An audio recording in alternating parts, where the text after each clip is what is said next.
Thank you, sir. Honourable Member for St. James North. Thank you, Mr. Chairman. Wish to start this intervention by saying that, in my opinion, you really should not put a price on justice and the administration of justice. And, you know, I would have thought that both sides agree that we should have law reform, continuous law reform in Barbados. Again, the Democratic Labour Party, in its manifesto, certainly 2013, spoke about the need for a standing law reform commission to advise Cabinet on areas of need of legal reform and to make recommendations. But yet, we have the position of the learned Attorney General in a statement this month saying that it's a question of priorities, and he had to shelf, I think that's the word that was used, a law revision section in his ministry because it calls for some additional resources. As I said, if this is indeed the position of the Honourable Attorney General, it is a very unfortunate position because continuous law reform is something which is required. The public's views should be canvassed as well on this issue. And I really and truly would wish to agree with the Democratic Labour Party's manifesto and not agree with the Attorney General, where it says we commit to the implementation of a law reform. Honourable Member for St. Philip South.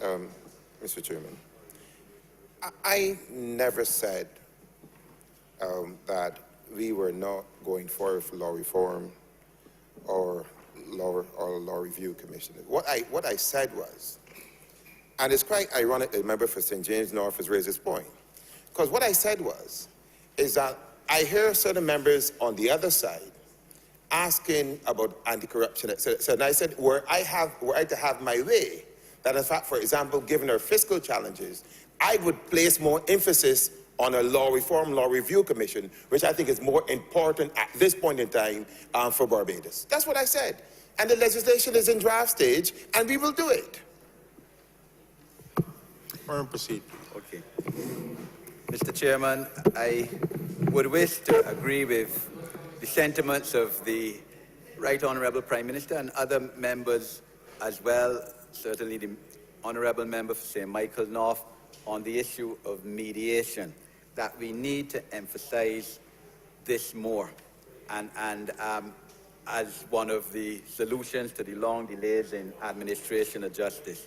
And I certainly want to agree with the Right Honourable Member for St. Michael South when he said that lawyers, and I said this as well in my first intervention, that lawyers have to take some of the blame and that some lawyers need to be more forthright with their clients and let them know, look, you don't have a good case, put it in writing, and let's move on. If a client disagrees with that, they have the option to go to another lawyer, just like how you have an option if a doctor tells you something which you don't want to hear, your heart bad, you go to another doctor for a second opinion.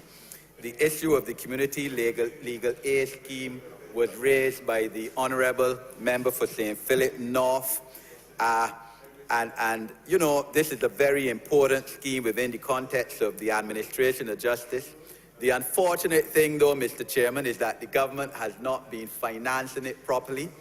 And the Bar Association took a decision this week not to do any more legal aid work.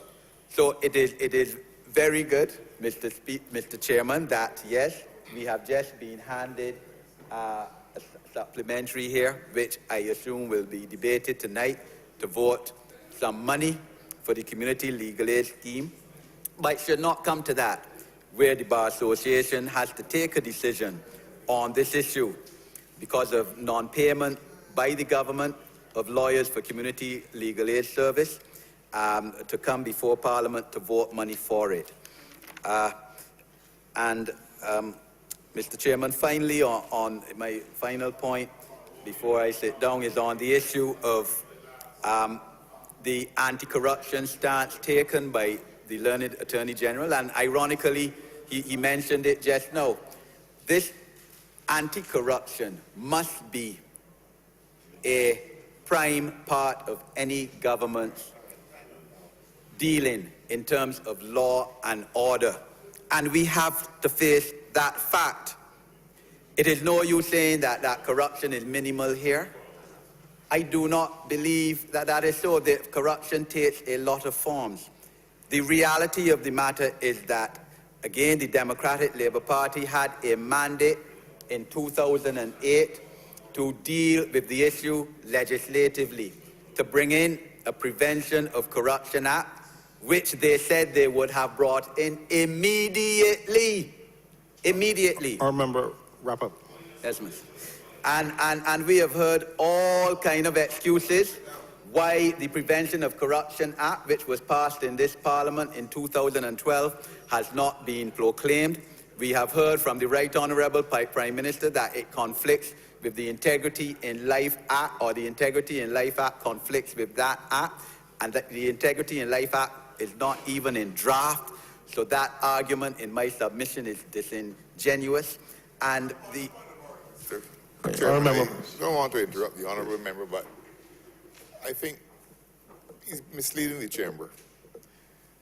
What I did say was that when we came to discuss the Integrity in Public Life Act, or whatever it was, that the technocrats at the Attorney General's office advised that there was going to be substantial overlap between the Prevention of Corruption Act and that other piece of legislation.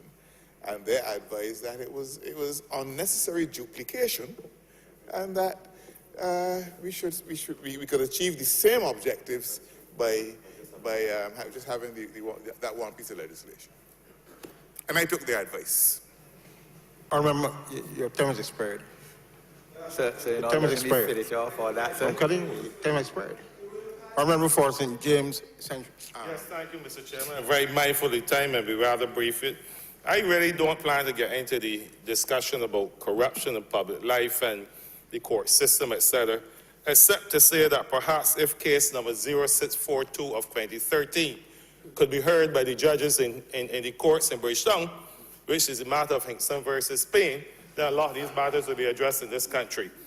Where accusations, they say, Pays versus Hinkson.